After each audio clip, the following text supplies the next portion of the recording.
أو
تعصب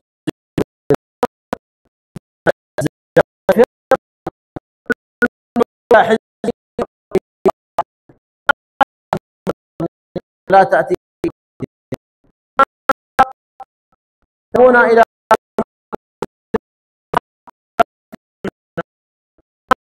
لا ولا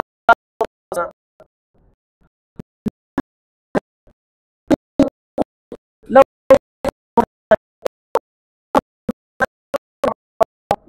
يضرك فيها لا يضر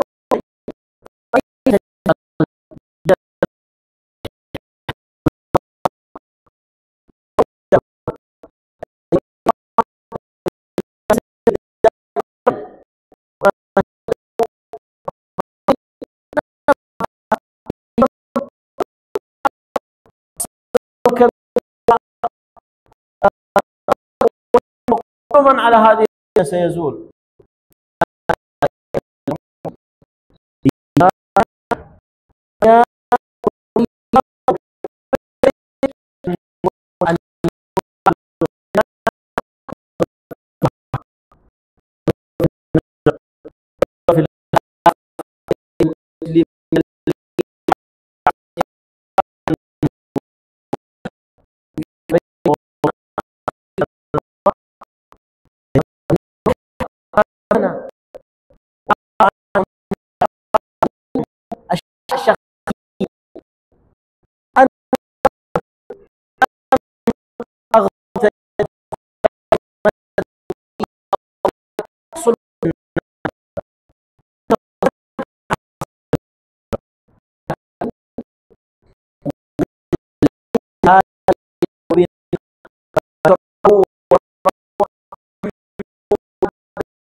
كثير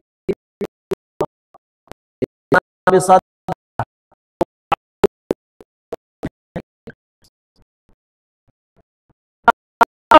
تقدمه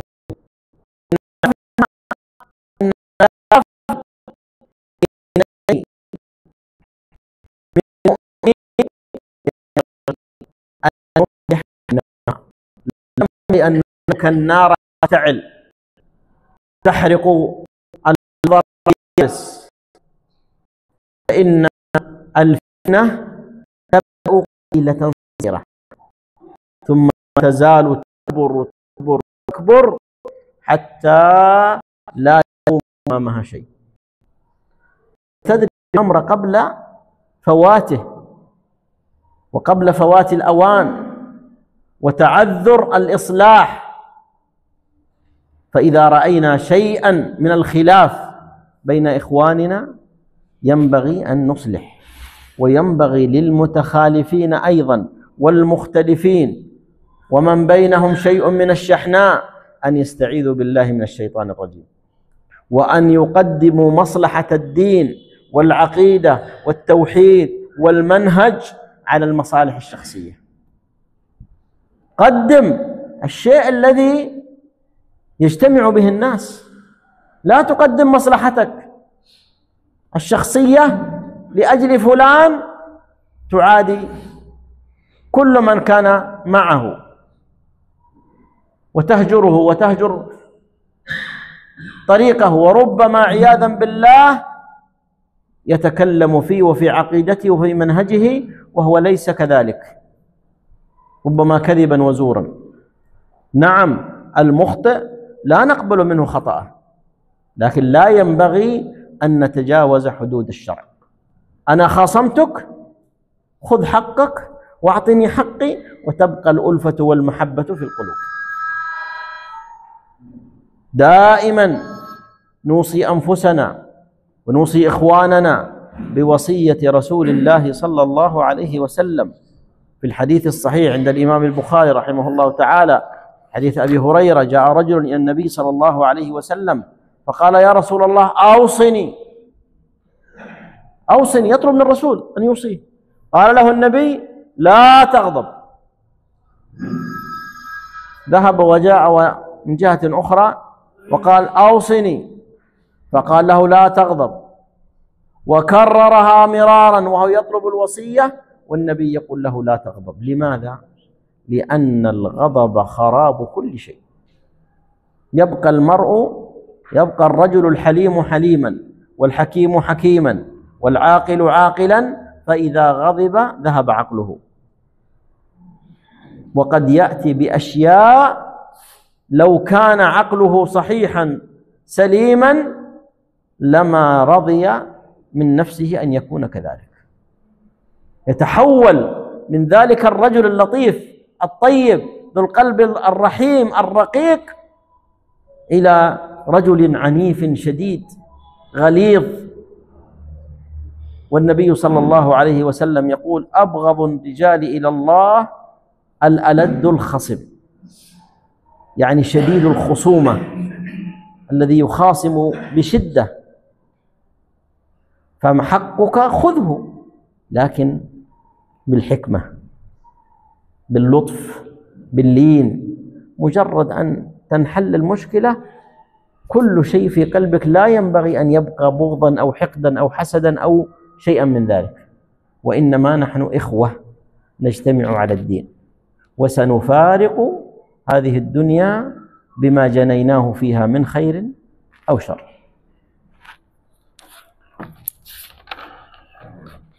সম্মানিত উপস্থিতি,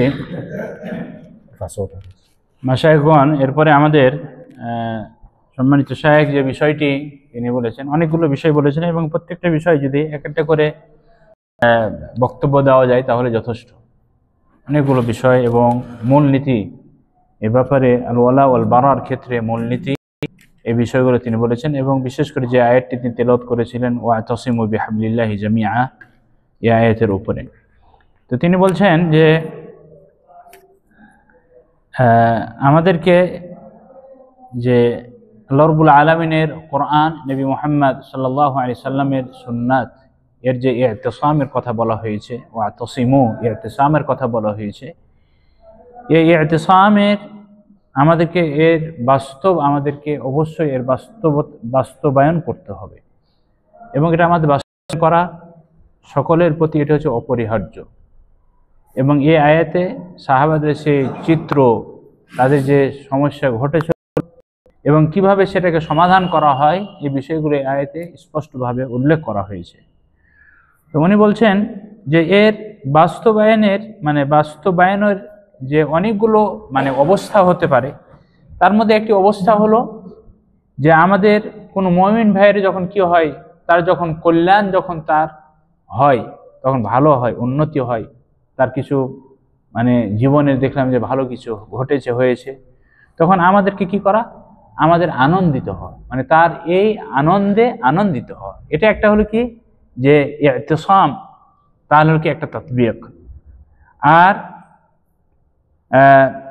আমরাও কি করি যে তার এই ভালোবাসায় আমরাও তার এই আনন্দতে আমরাও আনন্দিত হব, এবং আমরাও নিজেদেরকে যথেষ্ট আমাদের এই জন্য আমরাও কি করব, তার সেই যেমন সে আজকে সুখী হয়েছে, আমরাও নিজেদেরকে সুখীর যে একটাই সেটাও আমরা মনে করছি আমরা তার এই সুখে সুখী, তার আনন্দে আনন্দিত, তার সুখে সুখী। এবং আমাদের এই অন্তর কি হবে, তার এই কল্যাণের কারণে, তার যে উন্নতি হয়েছে, ভালো হয়েছে, আমাদের এই অন্তর কি হবে, প্রশস্ত হবে, আমাদের অন্তরের মধ্যে কোনো কিছু থাকবে না।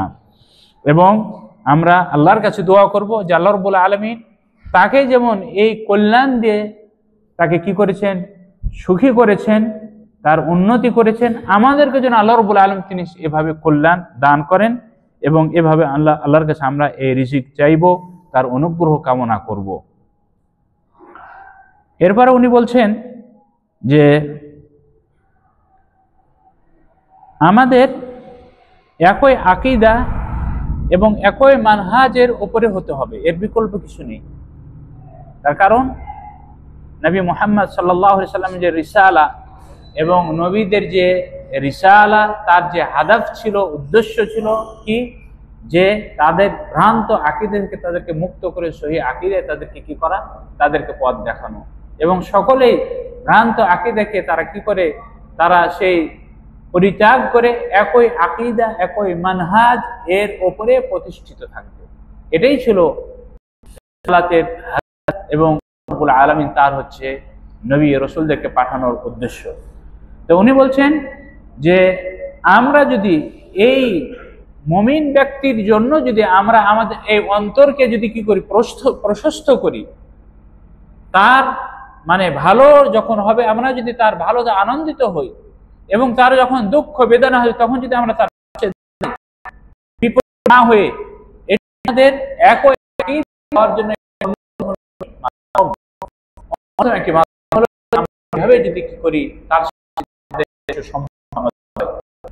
আর হচ্ছে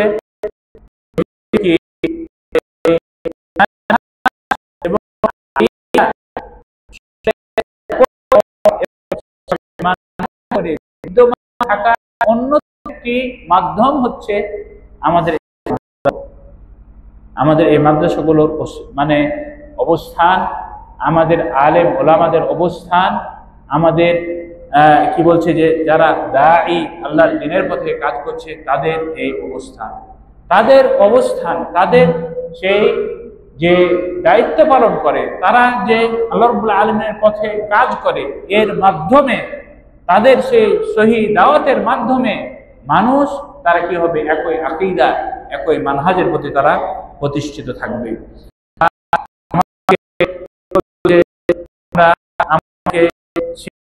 এই প্রতিষ্ঠানগুলোর অন্যতম আজকে আমাদের এই এলাকায় বা বাংলাদেশে বা যে সমাজে যখন মাদ্রাসায় কোরআন হাদিসের শিক্ষা দেওয়া হয়, এখান থেকে এই মাদ্রাসাগুলোর উদ্দেশ্য কি, এই মাদ্রাসাগুলো থেকে কি পায়, এই মাদ্রাসাগুলো থেকে সমাজ, এই মাদ্রাসাগুলো থেকে ছাত্ররা সহি দ্বীন শিখতে পারে, তাওহীদ শিখতে পারে, সহি আকীদা, সুন্নাত, মানহাজ এগুলো তারা শিখতে পারে। সুতরাং আজকে আমাদের যে মাদ্রাসাগুলো রয়েছে, এই মাদ্রাসাগুলো আমাদের জন্য যথেষ্ট নয়, বরং আমাদের প্রয়োজনের আমাদের মাদ্রাসা হতে পারে। তো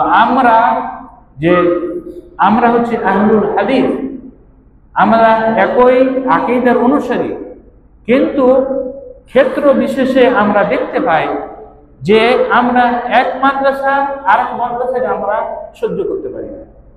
আমাদের মাঝে সেই আহলুল হাদিস আমাদেরকে একই মহাব্বত সম্পর্ক, আমাদেরকে একই ভাবে থাকতে হবে। কিন্তু আমাদের কি হয় যে ওই মাদ্রাসা বলে আমি কেন তার কাছে যাব, সে বলে আমি কেন তার কাছে যাব, আমি কেন ছোট হব।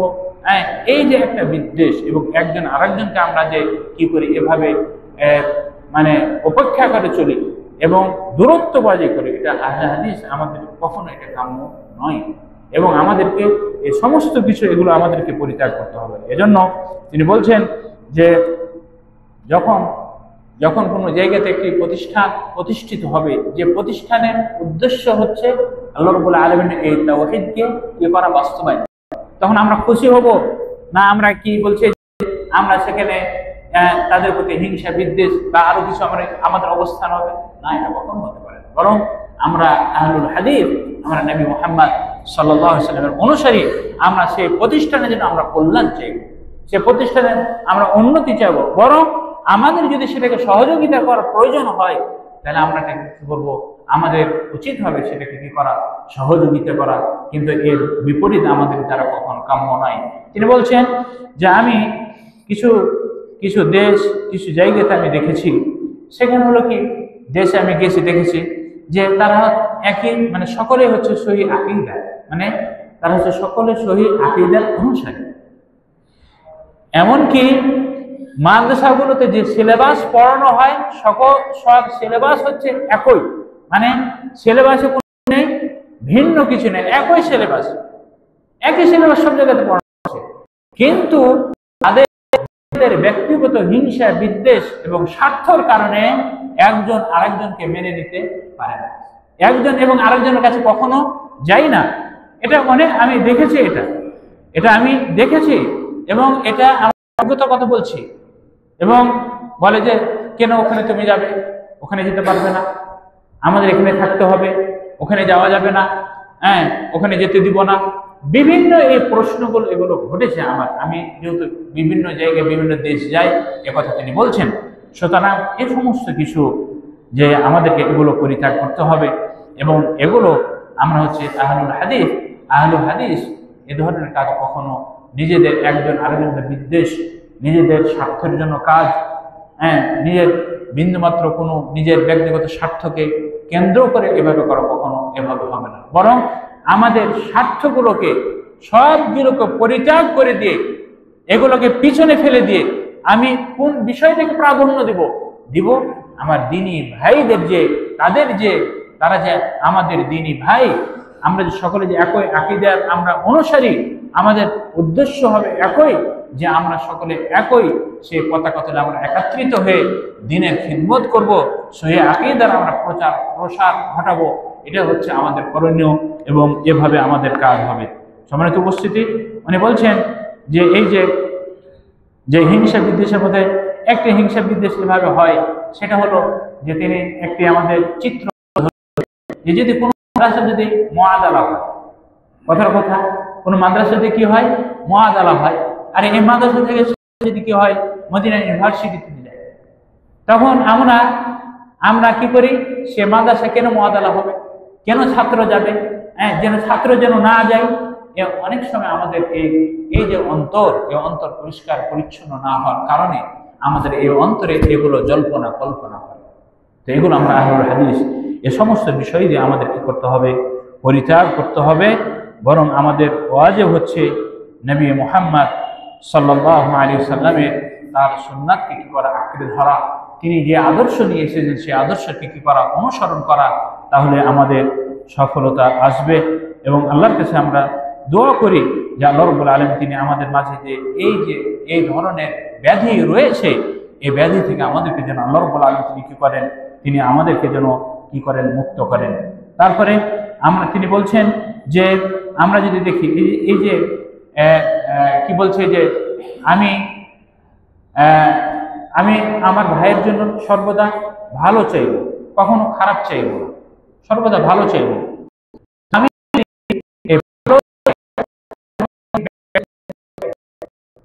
আমার নিজের যদি মুমিন ভাই যদি সে ভালো হোক, সে ভালো খাক, তার যেন উন্নতি হয়, সে যেন লেখাপড়াতে ভালো করতে পারে, বা এই প্রতিষ্ঠান বা আরো যেগুলো রয়েছে এই কল্যাণ যদি কামনা করে, এদিকে আমার কোন ক্ষতি হবে? কোনো ক্ষতি কোথায়? আমি যদি তার যদি কি চাই, আমি যদি অকল্যাণ চাই এবং তারপর যদি হিংসা বিদ্বেষ। এজন্য আমরা তিনি বলছেন যে এই দুনিয়া হচ্ছে এটা দার ও করার না, অস্থায়ী কয়েকদিনের জন্য আমরা এসেছি। আমাদের দার ও করার যেটা চিরস্থায়ী যে জায়গা আমাদের পরকাল, যেখানে আমাদের আমল করার কোনো সুযোগ নেই, যেখানে ওই ব্যক্তি শুধুমাত্র আল্লাহ রাব্বুল আলামিনের জান্নাত পেয়ে হবে, সে সম্মানিত হবে, যেখানে সে কি হবে, এই অন্তরকে তার নিজেকে করে পরিচ্ছন্ন এবং তার মুমিন ভাই তার বিদ্বেষ এবং হিংসা সব কিছুকে পরিত্যাগ করে সেখানে যাবে, সেই ব্যক্তি পাবে। সুতরাং আমাদের এই দুনিয়া ক্ষণিকের জীবনে আমাদেরকে সেভাবেই হতে হবে যেন আমরা এই দুনিয়াতে আমরা যেন সেই আমাদের মুমিন ভাইদের প্রতি আমরা ভালো মহব্বতের সাথে আমাদের সেই ভালো সম্পর্কে এই ক্ষণিকের জীবন পার করে আমরা আল্লাহর কাছে যেন আমরা এভাবে উঠতে পারি। সুতরাং আমাদের তিনি বারবার বলছেন ইয়াকা ইয়াকা, এই সমস্ত এই চরিত্র, যে চরিত্রের কথা, আদর্শের কথা ইসলাম যেগুলোকে কি করেছে তা সেই দোষারোপ করেছে, যে চরিত্র থেকে বেঁচে থাকতে বলেছে, এই বিচার করে আমাদেরকে পরিচ্ছন্নভাবে মুমিনের জন্য আমাদেরকে হতে হবে। আল্লাহ আমাদের সেই তৌফিক দান করুন। আর তিনি বলছেন যে তিনি কথা বলছেন যে আমাদের মাঝে যে আলহামদুলিল্লাহ আল্লাহ শুকরিয়া অনেক সেই জ্ঞানী গুণী ব্যক্তি রয়েছে, আমাদেরকে জ্ঞানী ব্যক্তি তারা কিভাবে আমাদেরকে দিক নির্দেশনা দেয় এবং তাদের সেই পথকে আমরা অনুসরণ করব, সে পথ অনুসরণ করব। জ্ঞানী সেই যে এই বিষয়গুলোকে যেভাবে কোরআন এবং সুন্নাতে এসেছে সেভাবে সে কি করবে, দিক নির্দেশনা দেবে, সে নিজে আমল করবে এবং অন্যদেরকে আহ্বান করবে। সুতরাং সম্মানিত উপস্থিতি, আমরা যে আজকে আমাদের দেখা যায় এই বিষয়গুলোতে দেখা যায় যে আমাদের সম্পর্ক নষ্ট হয়, নিজেদের মধ্যে বিভেদ হয়, আমাদের নিজেদের মধ্যে আরো এই হালকা হতে হতে সূচনা হয়েছে অল্প দিন, কিন্তু এটা যদি আমরা তখনই এর সমাধান না করি, ইসলাহ যদি না করি, তাহলে এটা বড় হতে হতে হতে এমন একটা পর্যায়ে যাবে সেটাকে আমরা আর সংশোধন এবং সমাধান নিয়ে আসতে পারবো না। এই জন্য তিনি বলেছেন যে যখন হয়, যখন সূচনা হয়, তাকে কি করতে হয়, আগুনকে শেষ করতে হয়। আর ফিতনা এমন একটা জিনিস, যদি কি এই যে যখন সূচনা তখনই সেটাকে কি করা, সমাধান করা, নচেত সেটা যখন বড় হয়ে যাবে সেটাকে ভিতরে সেটাকে রাখা যাবে না, শেষ হয়ে যাবে। এবং আল্লাহ রাব্বুল আলামিন তিনি বলেছেন যে ইসলাহ কথা এবং তার ফজিলতের কথা বলেছেন, লা খায়রা ফি কাসীরিন মিন নাজওয়াহুম ইল্লা মান আমারা বিসাদাকাতিন আও মা'রুফিন আও ইসলাহিন বাইনান নাস।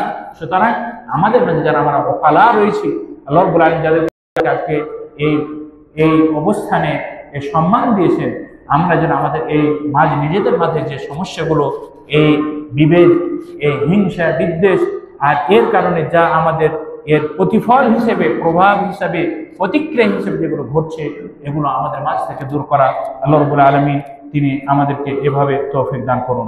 সম্মানিত উপস্থিতি, সুতরাং আমরা যে এই হিংসা বিদ্বেষের কারণে আরো যে একটি সমস্যা ঘটে, সেটি হলো কি, যে আমরা একজন আরেকজনকে কি করি, এমন ভাবে পরিত্যাগ করি, তার সাথে কথাও বলি না, তার সাথে আমার দেখা হতেও চাই না, আরো এই ধরনের জিনিসগুলো, এগুলো একটিও কাম্য নয়। এগুলো সমস্ত বিষয় আমাদেরকে পরিত্যাগ করতে হবে। এবং আমি কি করছি, ওসিয়ত করছি, আল্লাহ রাব্বুল আলামিন যেভাবে আমাদেরকে তিনি ওসিয়ত করেছেন যে এই কোরআন এবং তার কিতাব এবং নবী মুহাম্মদ সাল্লাল্লাহু আলাইহি ওয়াসাল্লামের সুন্নাতকে কি করা, আঁকড়ে ধরা। এবং আল্লাহ রাসূল তিনি একটি কথা বলছেন যে এই অনেক সময় দেখা যায় মানুষ যখন রাগকে কন্ট্রোল করতে পারে না, তখন তার এই বিষয়গুলো কি হয়,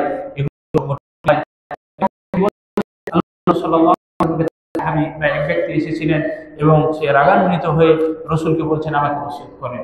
আল্লাহ রসুল সাল্লাল্লাহু আলাইহি ওয়াসাল্লাম তিনি বলছেন যে তুমি রাগ করো না, লা তাগদাব। এভাবে তিনি আবার সে ঘুরে ফিরে এসে রসুলকে বলছেন আমাকে ওসিয়ত করেন কিছু। তারপরে আল্লাহ আবার বলছেন তুমি রাগ করিও না। রাগ এমন একটা বিষয়, এ রাগ কি করে, রাগের কারণে সে কোনো কিছু মেনে নিতে পারে না, সে কোনো কিছু, বরং সে যদি কোনো ফায়সালা দিতে যায় তাহলে নিজের পক্ষে ফায়সালা দিবে, বা যার সে পক্ষপাতিত্ব নিয়ে সে কি করবে, ফায়সালা দিবে। তো এই সমস্ত কিছু পরিত্যাগ করা। এর বিপরীত যখন ব্যক্তিত্ব হবে, সে নরম হবে এবং রাগ থাকবে না, তখন আল্লাহ রাব্বুল আলামিনের পক্ষ থেকে তাকে তৌফিক দান করা হয়। সে সুস্থ মনে, সুস্থ ব্রেনে এবং সুস্থ চিন্তাধারা নিয়ে সে যদি মানুষের মাঝে সমাধান করতে চায় তাহলে সে ভালোভাবে সঠিকভাবে সমাধান করতে পারে। এজন্য আমাদের কি হতে হবে যে আমরা যেন আহলুল হাদিস আমাদের অবস্থা যেন হয় যে আমরা খারাপ থেকে ভালো থেকে খারাপের দিকে যেন না, বরং আমাদের হবে আমাদের প্রতিভা আমাদের কোনো অন্যায় অপরাধ ছিল, খারাপ অবস্থা ছিল, সে খারাপ থেকে হবে আমাদের ভালো রাসূল সাল্লাল্লাহু আলাইহি ওয়াসাল্লাম তিনি যে আমাদের এই রাগকে পরিত্যাগ করা এবং আমাদের কারণে সমস্যাগুলো এগুলোকে ছেড়ে দেওয়া। তার কারণ আল্লাহর কাছে ওই ব্যক্তি হচ্ছে সবচেয়ে হলো কি যে ঘৃণিত ব্যক্তি, যে হলো কি কঠোর এবং সে রাগান্বিত এবং সে বেশি কি করে তর্ক বিতর্ক করে। এ ধরনের ব্যক্তি হচ্ছে আল্লাহর কাছে সবচেয়ে হচ্ছে ঘৃণিত আবহাওয়া বলা হয়েছে। সুতরাং আমাদেরকে এগুলো পরিত্যাগ করা। পরিশেষে তিনি যে কথা বলছেন তার এই দার্সে সেটা হলো কি যে আমরা কাছে দোয়া করি আল্লাহ রাব্বুল আলামিন যেন আমাদেরকে যেন সকলকে যেন একই ভাইয়ের মতো আমাদেরকে থাকা এবং এই সহিহ আকীদার প্রতি প্রতিষ্ঠিত থাকার তৌফিক দান করুন। أشياء كثيرة واجملوها. طيب حاول جعلها 5 دقائق ولا 5 دقائق. طيب منهج.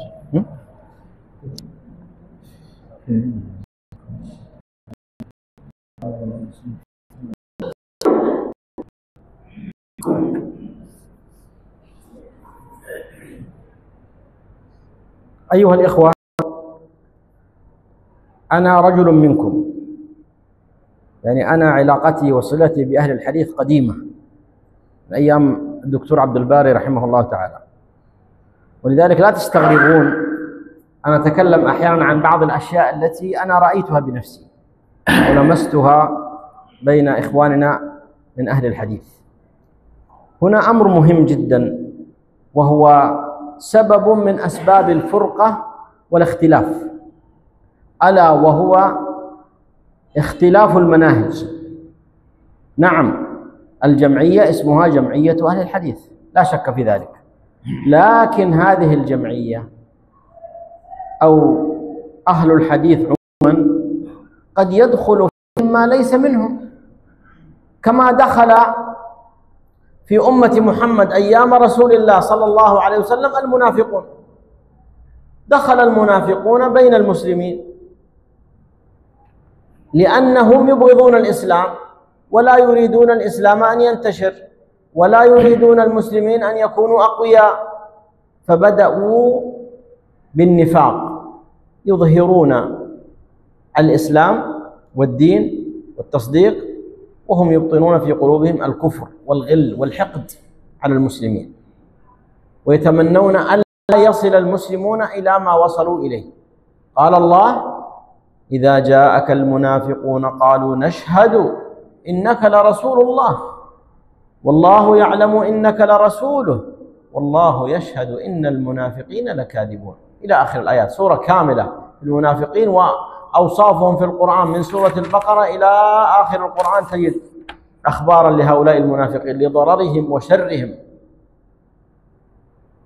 ولهذا فإن هذا الأسلوب وهذا المنهج ليس بجديد، هو قديم ولا زال مستمرا حتى زماننا هذا. هناك من الناس من يلبس لباس الإصلاح، لباس الدعوة، لباس أهل الحديث، لباس المنهج السلفي، ولا تنكر عليه في ظاهره شيئا، ولكنه حاسد حاقد مفسد يريد أن يفسد الجماعة ويريد أن يدخل بينهم، لأنه لا يريد لهم النصرة والعزة والاجتماع والألفة. وعندنا كما تعلمون أحزاب يحاربوننا وأخذوا أو سلكوا كل طريق من أجل أن يفسدوا على أهل السنة منهجهم وطريقتهم. من أخبث الفرق وأشدها ضرراً ما يسمى عندنا في البلاد العربية بالإخوان المسلمين، وفي بلادكم ربما كذلك هنا إخوان مسلمون، ولكن ربما لا يتسمون بالإخوان المسلمين لأنكم لا تعرفون الإخوان المسلمين. بلادكم ليس فيها حزب اسمه حزب الإخوان المسلمين، لكن الإخوان المسلمون موجودون بين صفوفكم. الجماعات السياسية مثل الجماعة الإسلامية أو غيرها في القارة الهندية هم من هذا الصنف. الإخوان المسلمون يلبسون لكل بلد لباسه،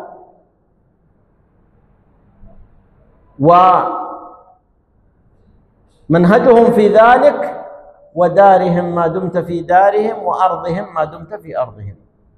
يعني ما دمت أنت عند أهل الحديث فالبس لباس أهل الحديث، وتكلم بلسان أهل الحديث، وانشر فيما بينهم أنك من أهل الحديث.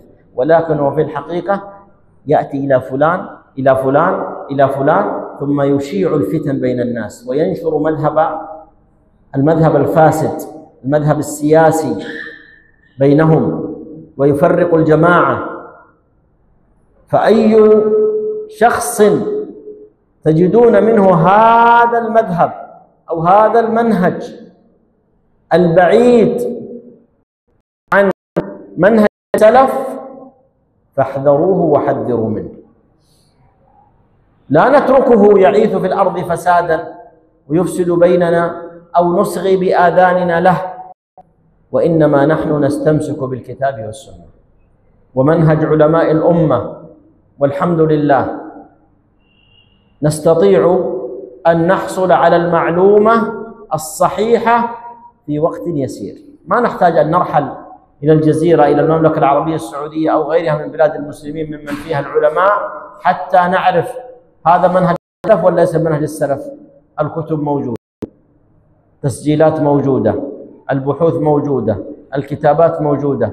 لم أجد للأسف في الحقيقة كثير الاعتناء والاهتمام بكتب السلف أو كتب الردود على أهل البدع من المعاصرين، إخوان المسلمين، جماعة الإسلامية، الموجود، الندوي، فلان من أصحاب الجماعات المنحرفة والمخالفة القديمة والحديثة. فنحن نحتاج إلى هذا يا مشايخ. ينبغي أن تكون مناهجنا متضمنة لمثل هذه المقولات للتحذير منها، يعني نأتي بها وننقدها ونتكلم عليها.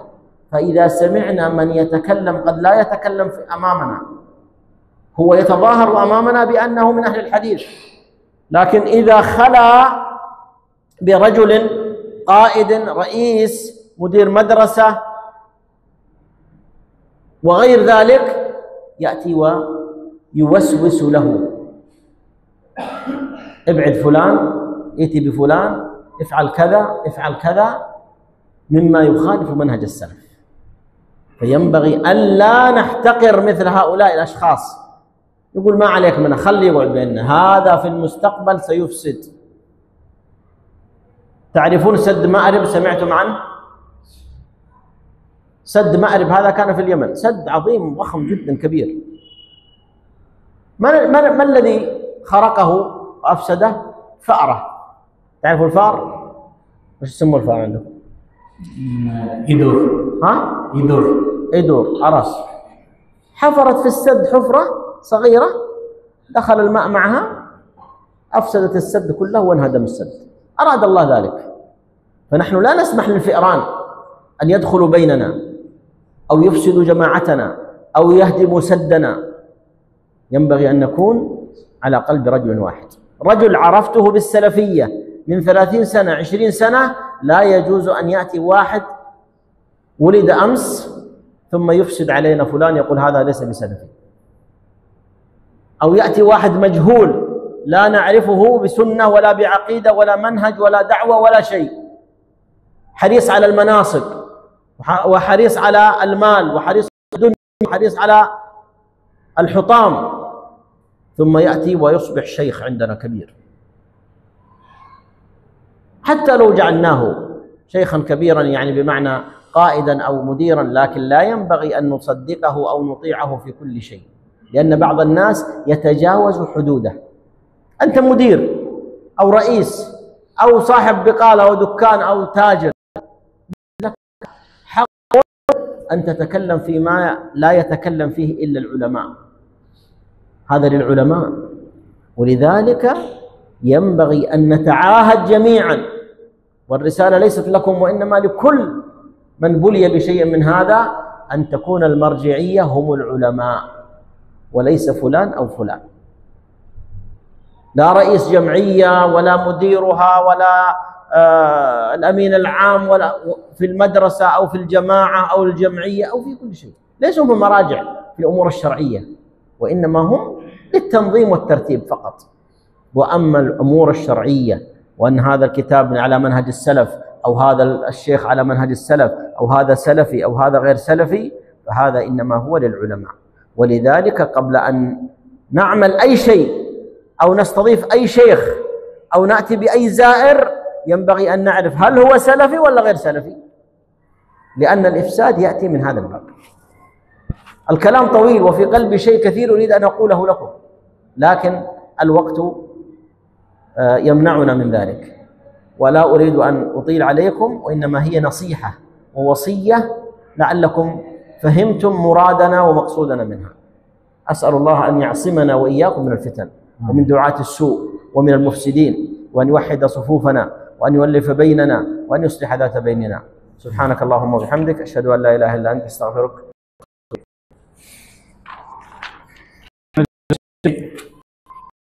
সম্মানিত শেখ, শেষ আলোচনায় অত্যন্ত গুরুত্বপূর্ণ কয়েকটি বিষয় তিনি আলোচনা করে শেষ করেছেন। উনি বলছেন যে আমাকে আপনারা কি মনে করেন জানি না, কিন্তু আমি কিন্তু আপনাদের পরিবারেরই একজন সদস্য। আমি এই আহলে হাদিসের সদস্য, আর এই আহলে হাদিসের সাথে আমার এই সম্পর্ক নতুন নয়। এটা ডক্টর মোহাম্মদ আব্দুল বারী তিনি যখন থেকে ছিলেন তখন থেকে আমার এই আহলুল হাদিস জামিয়াত আহলে হাদিসের সাথে সম্পর্ক, এবং আমি এই জামিয়াত আহলে হাদিসকে আমি ভালো করে চিনি এবং পরামর্শ বিষয়গুলো আমার কাছে যত আমি জামাতের সাথে বাংলাদেশ আহলে হাদিসের সাথে, তো তাদের ভিতরের বিষয়, তাদের সব বিষয় দিয়ে আমার কাছে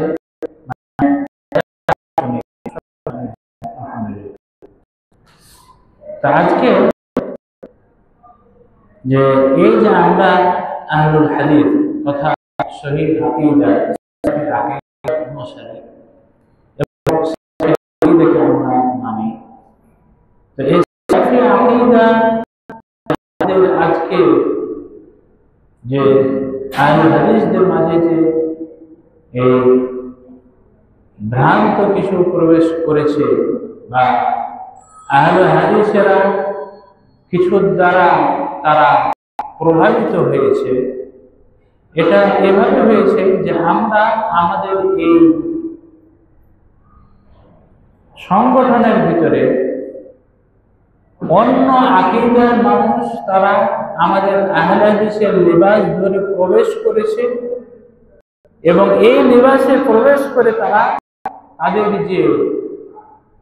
যে লুকানো গোপনীয় তাদের বা যেটা তারা ক্ষতি করার জন্য যে বিষয়গুলো তারা কি রেখেছিল, তারা রেখেছিল সেই তাদের মতাদর্শ এবং তাদের সেই বিষয়গুলো আমাদেরকে দিয়ে আমাদের এই মানহাজ এবং আমাদের এই আকীদাকে বিনষ্ট করছে।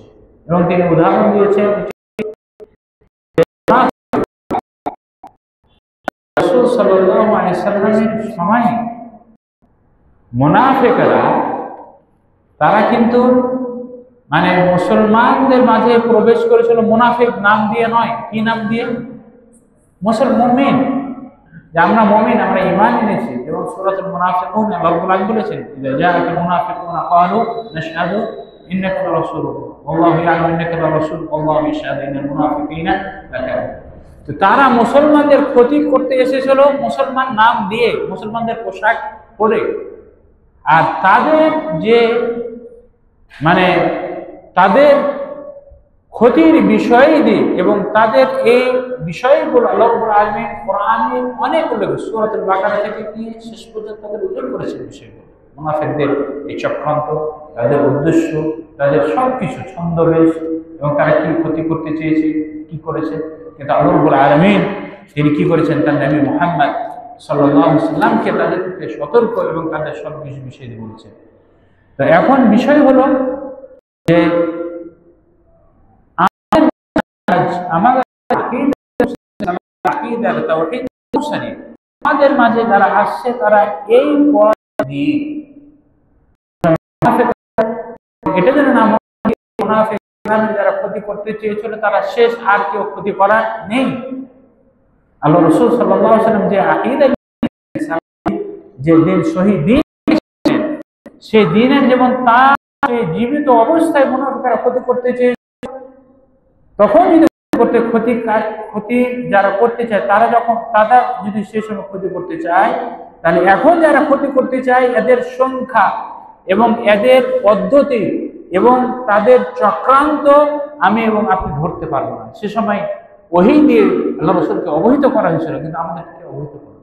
এজন্য আমাদেরকে সতর্ক থাকা যে আজকে আমাদের এই আকীদাকে বিনষ্ট করার জন্য সকলে উৎপাত হয়ে সকলে চেষ্টা করছে এবং বিশ্বে জানে যে সহি দিন হলো এই সালাফি আকীদার দিন।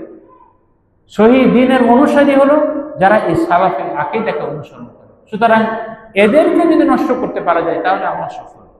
ওই যারা মুসলমান নাম দিয়ে কবর পূজা করে বা শিরক করে, যা বিদআত করে, এদের পিছনে কেউ যাবে না, জানে যে এরা নিজেরাই তো পথভ্রষ্ট, এদের কাছে যে কি দরকার পড়ে।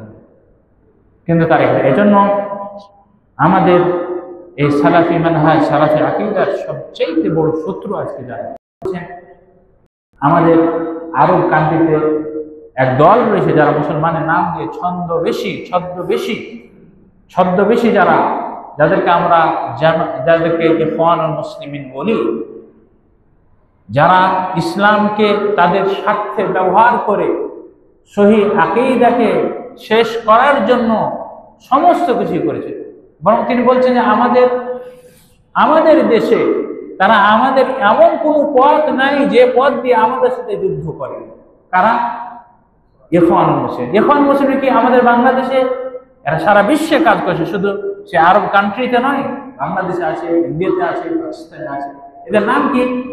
এরা বিভিন্ন দেশে বিভিন্ন নাম নিয়ে চলে। যেমন আমাদের বাংলাদেশ, আপনি বলছেন যেমন বাংলাদেশে রয়েছে, ওদেরকে বলা হয় জামাতে ইসলামী। তো এরা আহলে হাদিসের ভিতরে ঢুকে আহলে হাদিসের এই আকীদাকে নষ্ট করার জন্য তারা অনেক দিন থেকে তার পিছনে কাজ করছে। এই সালাফি দাওয়াত, এই সালাফি আকীদা নষ্ট করার জন্য আজকে তারা অনেক দিন থেকে, কিন্তু আমরা অনেক সময় বোঝার চেষ্টা করি বা বুঝতে পারি, অনেক সময় বুঝতে পারি না। এজন্য সতর্ক হওয়া এবং আজকে যে তারা যেভাবে কাজ করছে, যদি আমরা সতর্ক না হই তাহলে আমাদের এই আকীদা, আমাদের আমাদের মানহাজকে তারা এমন এক পর্যায়ে নিয়ে যাবে, তখন মানুষের কাছে মনে হবে যে তারা এই বাতিল দলগুলো, এই ভ্রান্ত দলগুলো যা করছে সেটাই সঠিক, আর আগে যা ছিল সেটা কি ভুল, সেটা সঠিক নয়। এই জন্য সম্মানিত উপস্থিতি, যে তিনি যে কথা বলছেন যে সেটা হলো যে দেখা যায় আমাদের সমাজে যে একজন ব্যক্তি 30 বছর 40 বছর সহি আকীদার দাওয়াত দিয়ে আসছে, হঠাৎ করে এক ছেলে, অল্প বয়সী ছেলে এসে বলছে না তার এই দাওয়াত সঠিক নয়, তার এটা ভ্রান্ত, সবকিছু এই। তো এতদিন উনি সহি দাওয়াত, সহি মানহাজের কথা বলে গেলেন, আর এই ছেলে এসে সে অন্য জায়গা থেকে প্রভাবিত হয়ে এই জামাত ইসলামী তাদের এই কথাতে প্রভাবিত হয়ে তাদের সে আদর্শকে গ্রহণ করে আজকে এই সহি আকীদাকে বিবর্তন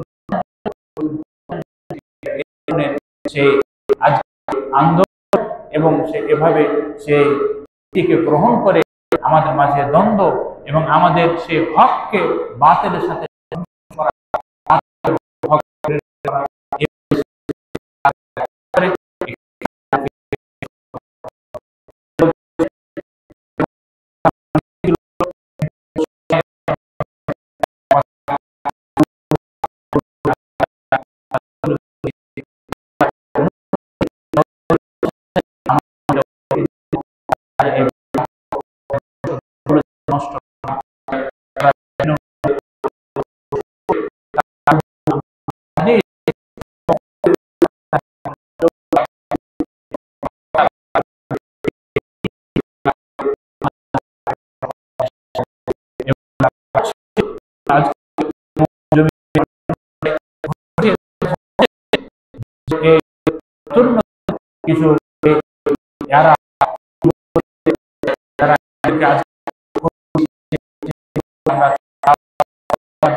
جزاكم الله خيرا. نسأل الله سبحانه وتعالى أن يجزي شرف فضيلة الدكتور صالح بن عبد الله العريضي حفظه الله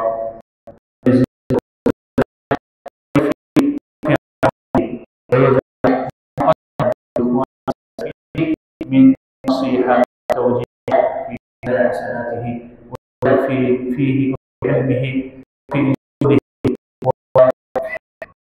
جهده ويسره